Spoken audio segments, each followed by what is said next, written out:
may yung mga babae kasi, 'di ba, yung mga babae emosyonal. So yung mga babae, 'di ba, lalo na pag sila yung nagkakaedad, nararamdaman nila yung may maraming babae na nakakaramdam ng lungkot at takot dahil sa edad nila. Tapos sa edad nilang yon, nag-iisa pa rin sila at wala silang katuwang. Parang kinukwestiyon nila, bakit anong petsa na wala pang hindi pa ako kinakasal o bakit wala pa akong jowa. Sa mga babae, pangkaraniwan ko naririnig yun. Pero yung lalaki ba nakakaranas din ng ganun? Natatakot din ba at nai-insecure ang mga lalaki?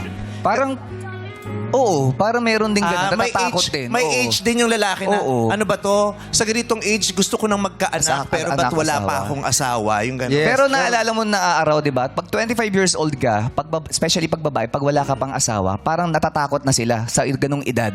Pero Yes. ngayon kahit 30 plus ka na, Bless parang, you. Bless you, Brett. Pinake mo talaga. Dito. Sinubukan kong pigilin. Wala eh.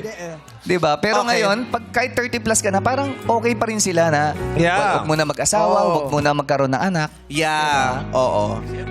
Maraming bata ngayon, hindi nila masyadong kinukonsider yung pag-asawa dahil nakikita nila sa nakaraang henerasyon at sa kasalukuyan na ang hirap-hirap ng buhay.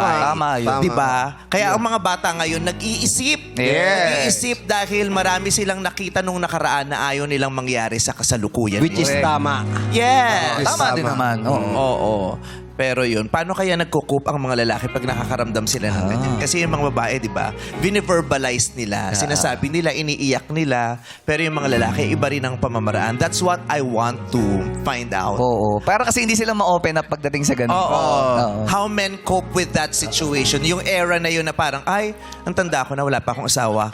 Ay, ang tanda ko na, pero parang wala pa akong girlfriend. Oo. Di ba? Pero gusto ko na magkaanak sana sa stage na to, pero wala naman akong girlfriend.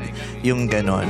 So, ang mahalaga sa ngayon alam mo, pinakamahalaga, buhay tayo. May Yun. girlfriend, may boyfriend, o wala. Iyon ang Tama importante. naman. At hindi lahat ganun kadali magkaroon ng karelasyon, di ba? Correct. Some people find it a lifetime. Di ba? Yung spend a lifetime finding that one perfect partner. Correct. Yung ganun. Kaya kung meron ka, ay, alagaan mo na yan. Yun.